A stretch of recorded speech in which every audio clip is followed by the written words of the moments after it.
Good day, grade 2 students. This is Miss Gina, and for today, we will be talking about a new topic in Social Studies Philippines. But before we start our lessons, let us have a short exercise. Let us wiggle our body and let us move. Let us jump. Let us wiggle because we're not going out anymore. I want everybody to follow the video that you will see on the screen. Healthy music for a child's heart, body, and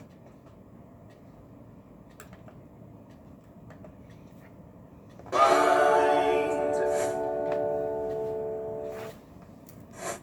Move and Freeze from the award-winning CD Brain Boogie Boosters by The Learning Station. Come on, move and freeze. Come on, move and freeze. Come on, move and freeze.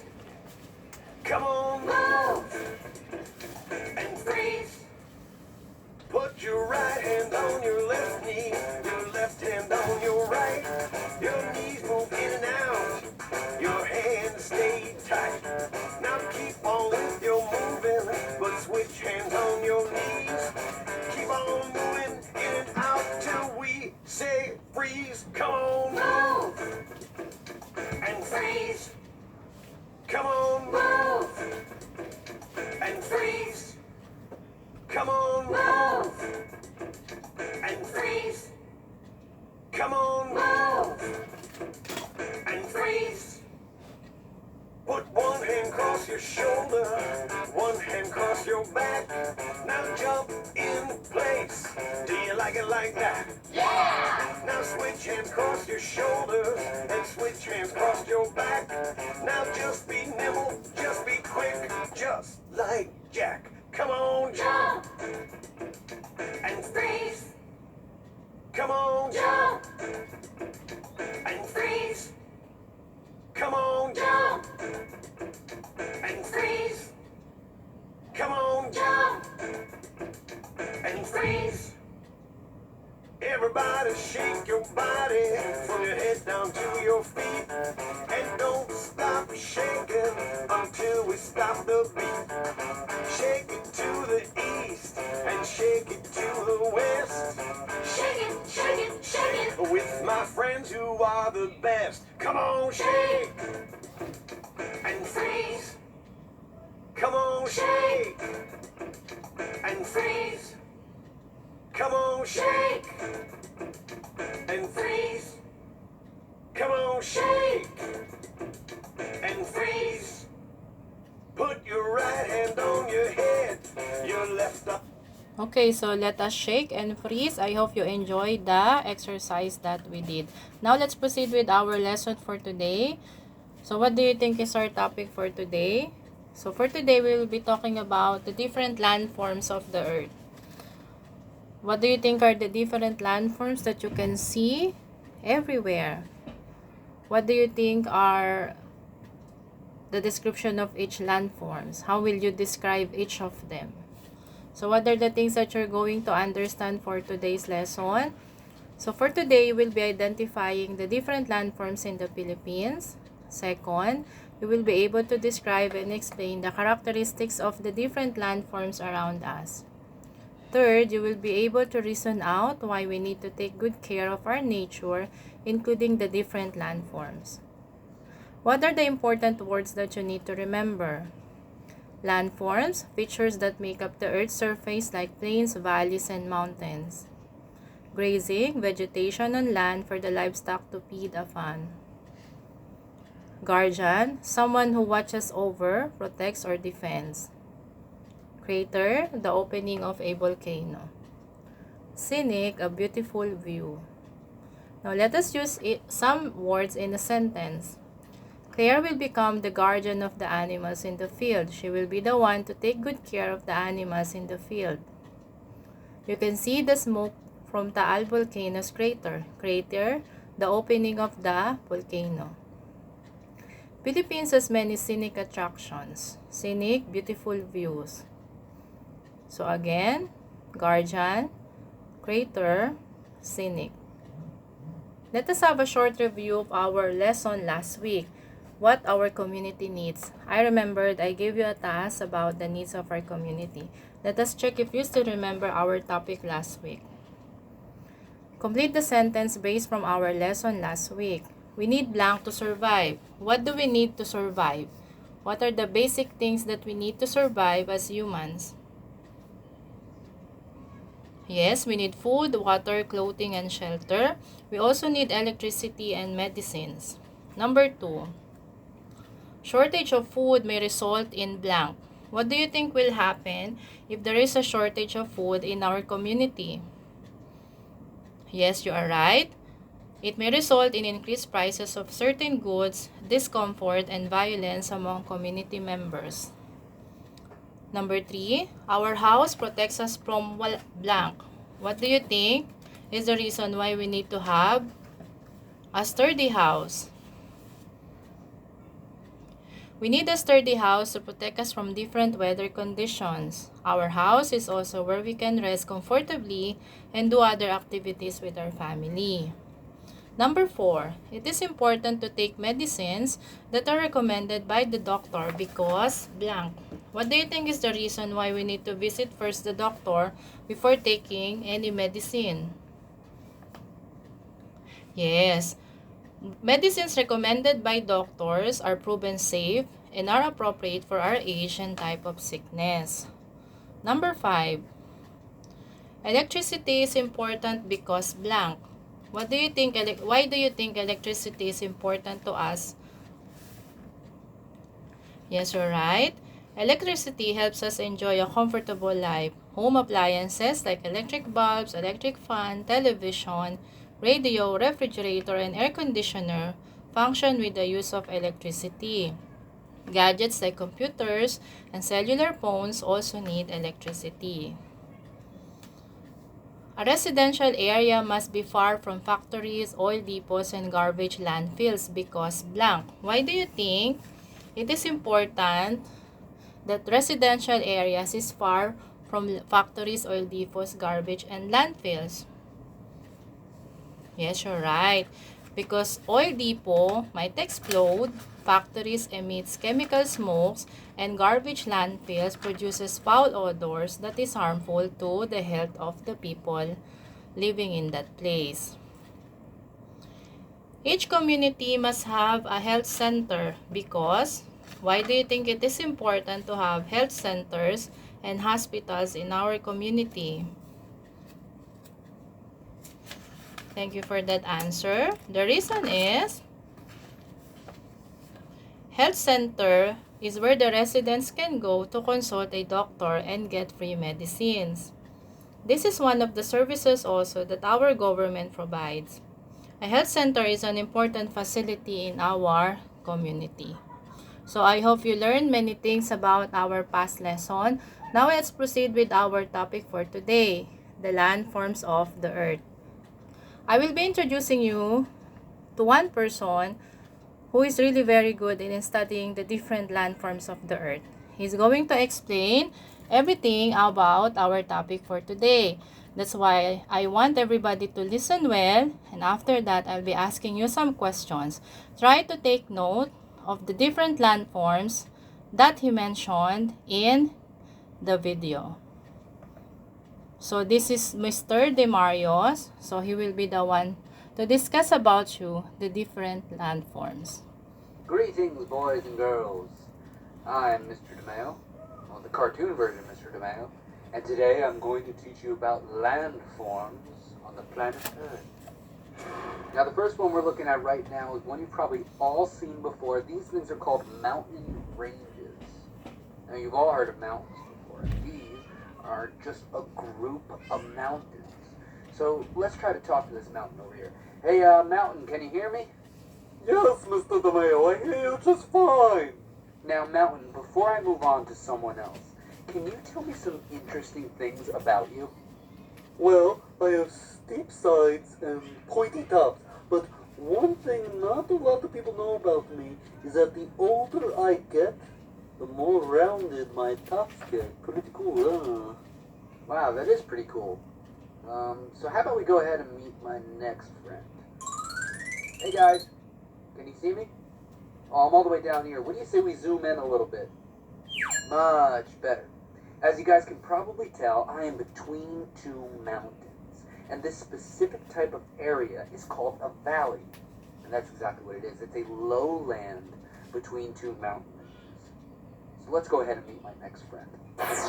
Now this one's a little bit tricky. You see, it's very similar to a mountain, except it's flat on the top. It has steep sides, just like a mountain, but not the pointy top. And this guy right here is called a plateau. Let's talk to this guy and see if he has any tips to help us remember him. Okay, first of all, why are you standing on my head? Second of all, I have one tip to help you remember me, and it goes plateau, plateau, plateau. Get it? Do you get it? Like flat. Now this next one right here is pretty cool. You see, it's a body of land that is almost completely surrounded by water. When I say surrounded, I mean it's almost all the way around it, but you see it's still connected to a mainland. That's what makes it different from this next guy, which is an island. Oh my gosh, it looks like I'm on a screensaver. See, this thing right here is called an island. It's a body of land that is completely surrounded by water. And when I say completely surrounded, I mean it's on every single side. It does not connect to a mainland at all. This next guy right here is called a plane. No, not a plane like those things that fly in the air. I'm talking a plane landform. And that's exactly what it is. It's very plain. There's nothing to it. It's like a plain bagel, a plain slice of pizza. It's a flat lowland with very little hills, no mountains. Just very plain. Who you call plain, man? With your sweatshirt. I'm not that plain. Yeah, I am actually very plain, but just don't tell nobody. This next guy here is called a lake. You've probably all heard of these before, whether it's Lake Erie or Lake Michigan. I mean, they're pretty famous, but do you know what they actually are? Well, I'll tell you. It's a body of water that is completely surrounded by land. When I say surrounded, I mean it doesn't connect to anything like an ocean. I mean it's just land all around it, water in the middle. It's a lake. I'm not a lake, you're a lake. Lake. Whatever, man. Just come swim with me.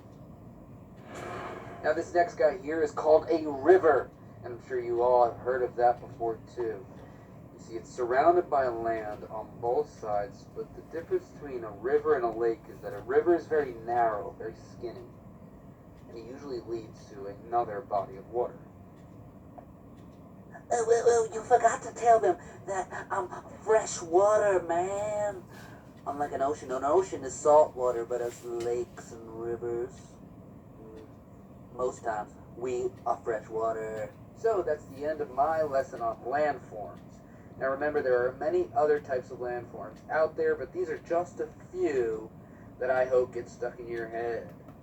Okay, so that's the video of Dr. Demarius about the different landforms of the Earth. So we're going to talk about each of them, describe each of them, and identify the different landforms of the Earth. So let us start with this first slide. My first question is, what are the different landforms mentioned in the video? Can you give me one? Yes, he mentioned valley. What else? Yes, he also mentioned plateau. As in flat, plateau. What else? He also mentioned mountains, mountain ranges. What else? Yes, he mentioned plains, valleys. He also mentioned islands. So, all your answers are correct. Can you mention some landforms that you've seen before? So, most of the time when you travel with your parents, you visited many places. What are the different landforms that you've seen already when you're traveling with your parents and family? Yes, you're correct. You usually see mountains, hills, Sometimes we also visited some islands in the Philippines. And not only in the Philippines, but also in the UAE. So, can you try to look at the map? This is actually the map that tells us the places where people can plant crops, vegetables, and animals can also feed with some grasses. This is also a map that shows where we can find the mountains, the oceans, and the snow. Okay? If you notice, you can see the part of the map with the green color. So it symbolizes forests or grasslands. The one with the dark brown, it symbolizes mountains, mountain ranges, or sometimes hills. While the light brown symbolizes the places also, or sometimes some of them are desert, but it's a place where people can also live, just like the green one. And the white one symbolizes the snow, places of the earth, places in the earth where they experience winter. Next map.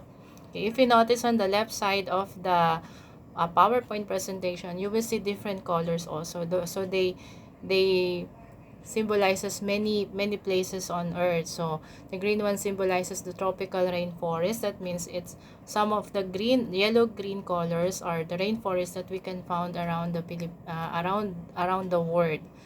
The dark green are the temperate forest. The dark yellow is the desert.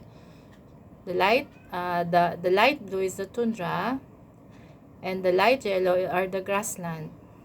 There are also savanna, freshwater, the dark blue, marine, the light blue, and the white one is symbolizes ice. So if you're going to look at the globe also, you will see different colors there. So always remember that the blue one symbolizes water. If we're going to study the map of the Philippines, you will see big part of it covered with blue color. The blue symbolizes the different sea or bodies of water that surrounded our country. So the green symbolizes the forest and the grasslands. The dark brown symbolizes the mountains, the hills, and the light brown symbolizes the places where people also live. But the blue symbolizes the bodies of water that surrounded the Philippines. The Philippines is blessed with different landforms. These landforms are not only scenic spots, that means beautiful views for the tourists. They are mostly used for planting trees and crops. So it's not only for some tourists who wants to see the beauty of the Philippines, but it's also a place where we can plant trees and other crops. They are also habitat and grazing grounds for animals. Most of the things we need come from land. What are the landforms in our community? So I'll be discussing it one by one. What do you think is this landform? Try to guess. Okay, it's an island. An island is a landform entirely surrounded by water. If you notice, around the island are bodies of water. We can visit island if we're going to travel by boat. Usually in the Philippines, many tourists are visiting islands because they are saying that many beautiful islands can be found in our country. One of the most famous islands that we can find in the Philippines is the 100 Islands in Pangasinan. 100 islands in Alaminos, Pangasinan. There are around 100 big and small islands in that place.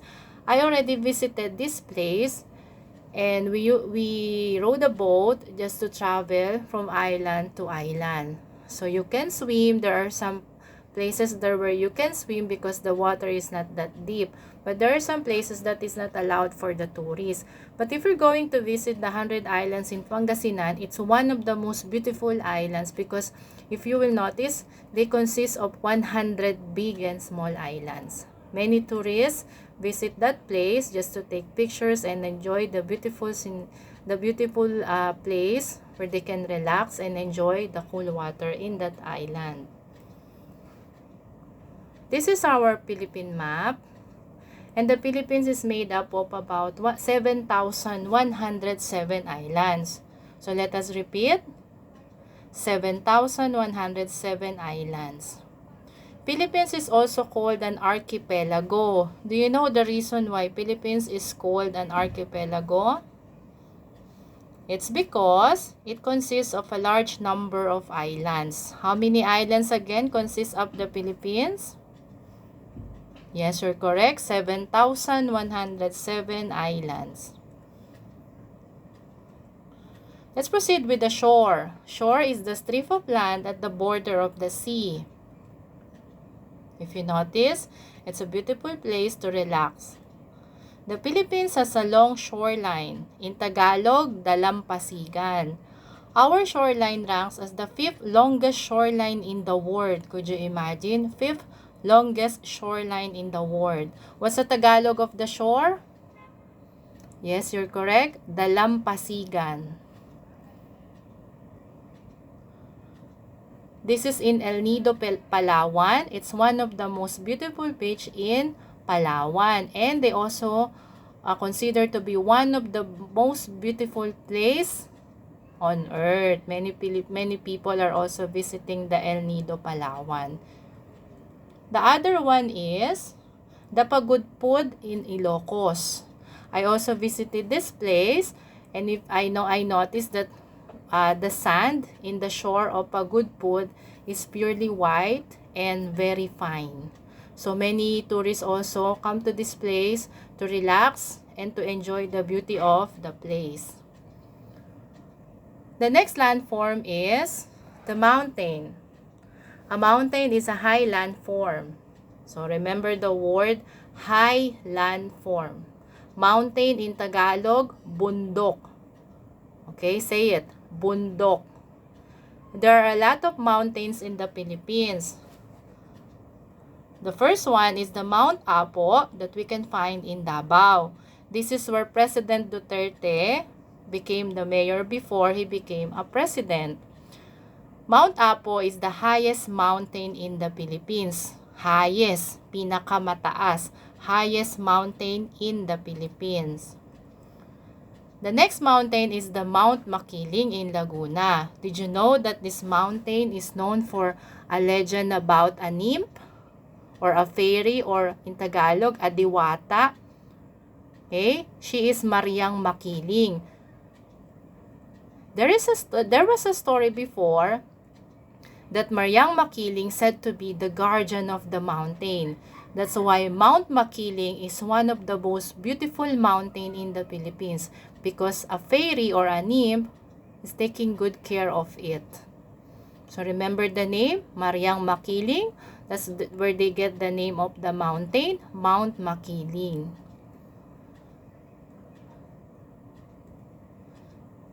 The next mountain is the Mount Madiaas. We can found this in Panay. It is often visited by tourists. What did you notice about the picture?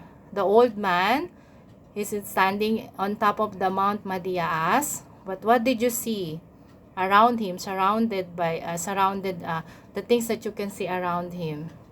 Yes, you can see clouds.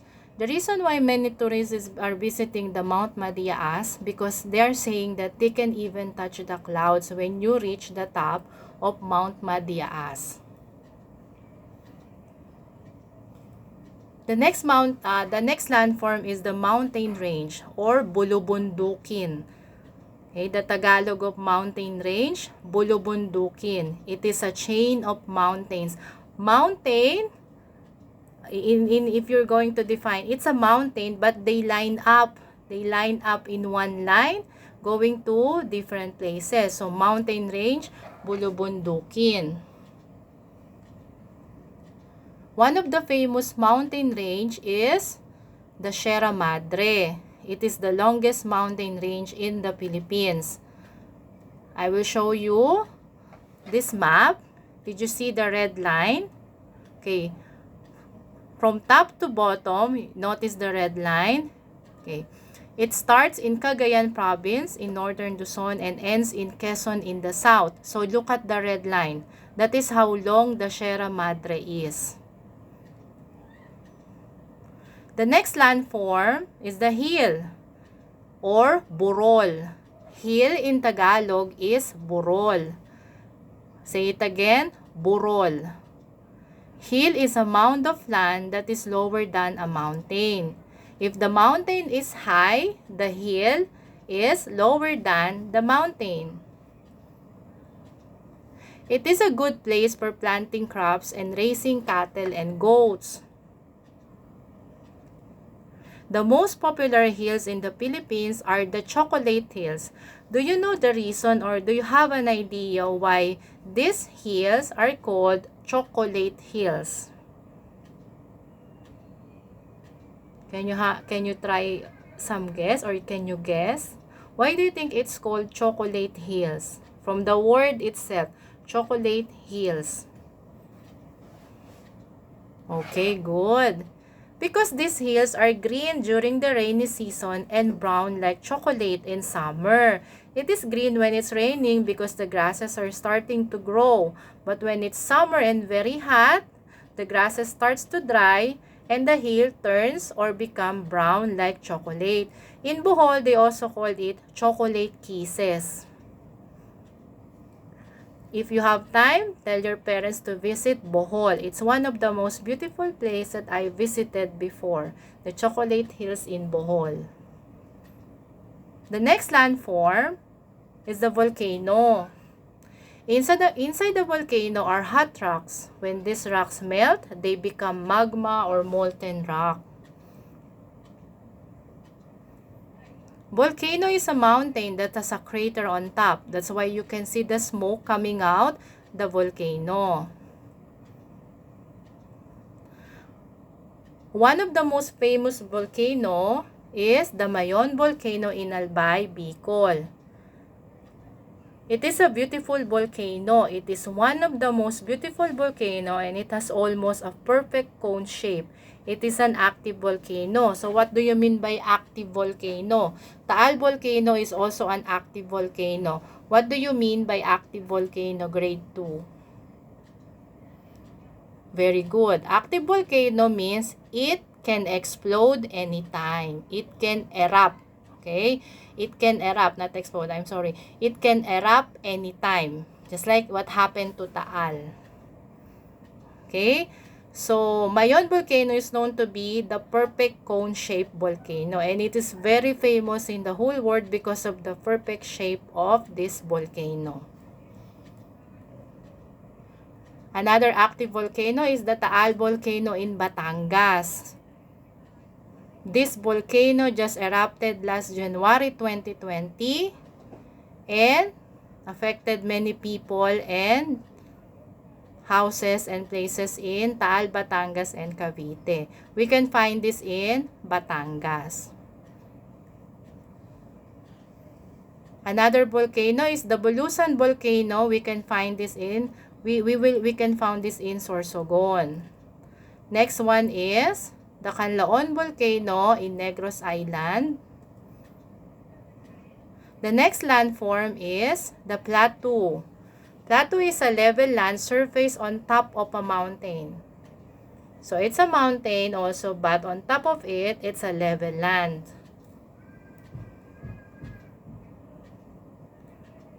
Baguio City in Benguet Province is a famous plateau in our country. It is considered to be a plateau. That's in Baguio City. Many people are going to Baguio, especially when it's summer, because in Baguio, even it's summer, it feels so cold. You will feel cold in Baguio. Many tourists visit the place because of its cool climate, scenic spots, and beautiful flowers. This is where they celebrate the Panagbenga Festival. It's actually, they celebrate it every February.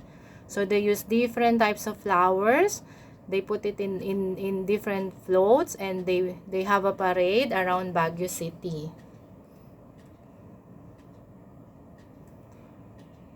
Another example of plateau is the Kabadyangan Plateau in Negros Occidental. If you notice, if it's a plateau, they can plant some crops, trees, or different vegetables and fruits.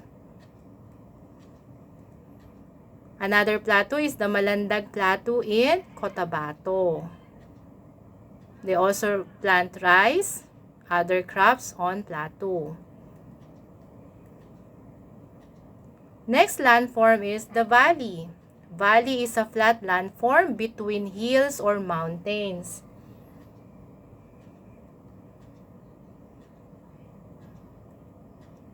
One of the most famous valley is the Cagayan Valley. It is the widest valley in northern Luzon. So remember that. Cagayan Valley is the widest valley in northern Luzon. Another one is the Compostela Valley in eastern Mindanao. Can you see the small houses there? Some people are living in the valley.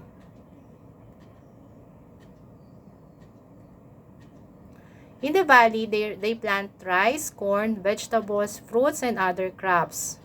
So, just like a hill, you remember the hills? They can plant crops, vegetables, and corns, just like the valley. Next landform is plain. Plain is a wide and flat type of landform. So this is an example of plain. This is the Central Plains of Luzon. It's one of the most famous plains in the country. So when you hear the word plain, it's wide and flat. Remember the words wide and flat.